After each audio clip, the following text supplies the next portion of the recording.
So basically आज हम बात करना चाह रहे हैं कि कमर्शियल कोर्ट एक्ट में जो भी कमर्शियल सूट्स फाइल करने की जो प्रोसीजर होती है दिल्ली में वो एग्जैक्टली क्या होती है।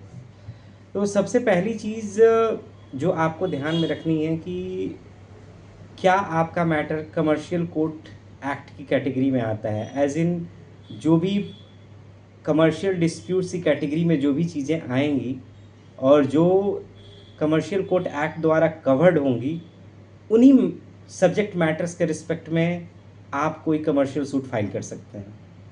कमर्शियल सूट दो जगह फाइल हो सकती है, या तो कमर्शियल सूट आप डिस्ट्रिक्ट कोर्ट में फाइल कर सकते हैं, कोई भी अमाउंट जो आप क्लेम कर रहे हैं वो 3 लाख से ज़्यादा है तो आप कमर्शियल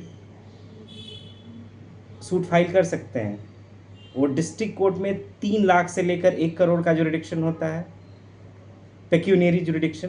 बाकी टेरिटोरियल जुरिडिक्शन की कहाँ पर कॉज ऑफ एक्शन अराइज हुआ, कहाँ अग्रीमेंट साइन हुआ, या कहीं से कोई नेक्सस है उस ट्रांजैक्शन का, तो उसके हिसाब से आपकी जो टेरिटोरियल जुरिडिक्शन डिसाइड होगी। और दूसरी बात यह है कि अगर 1 करोड़ से ज़्यादा है तो आप directly commercial suit high court में फाइल कर सकते हो, कमर्शियल कोर्ट एक्ट के अंतर्गत ओरिजिनल जुरिडिक्शन में। अब जो दूसरी बात आती है कि जब एक नॉर्मल सूट का ऑप्शन अवेलेबल है तो कमर्शियल सूट क्यों फाइल करें, या जब सीपीसी ऑलरेडी था तो कमर्शियल कोर्ट एक्ट की ज़रूरत क्यों पड़ी। सो बेसिकली ये एक स्पेशलाइज्ड कोर्ट है जिसका काम ही है कमर्शियल ट्रांजैक्शन से रिलेटेड जो भी रिकवरी अराइज होती है या जो भी डिस्प्यूट अराइज होते हैं उसको हैंडल करना। दूसरी चीज़ ये है कि इसमें जो टाइम लाइन है वो थोड़ी स्ट्रिक्ट है। 120 डेज आउटर लिमिट होता है रिटर्न स्टेटमेंट फाइल करने का, जो नॉर्मली 30 डेज होता है, एक्सटेंडेबल अप टू 120 डेज होता है। और ये 120 डेज से एक दिन भी ज़्यादा होता है तो उसको कंडोन नहीं किया जा सकता है।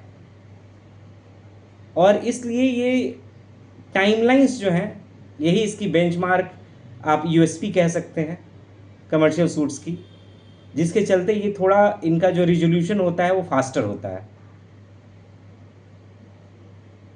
लेकिन एक और चीज़ है कि ऐसा नहीं कि डिस्प्यूट अराइज हो गया और आप डायरेक्टली सूट फाइल कर देंगे।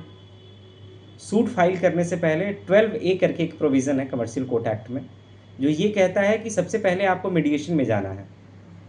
और मीडिएशन में आप जाएंगे उसके लिए डिस्ट्रिक्ट लीगल सर्विसेज अथॉरिटी में होती है हर ज़िले में, वहाँ आप अपनी एप्लीकेशन देंगे। अगर मीडिएशन नहीं होता है या कोई पार्टी टर्न अप नहीं होती है या कोई मीडिएशन सक्सेसफुल नहीं होता है, उस केस में आपको नॉन स्टार्टर सर्टिफिकेट इशू हो जाती है। उस नॉन स्टार्टर सर्टिफिकेट को आप अटैच करके आप अपना सूट फाइल कर सकते हैं, कमर्शियल सूट फाइल कर सकते हैं।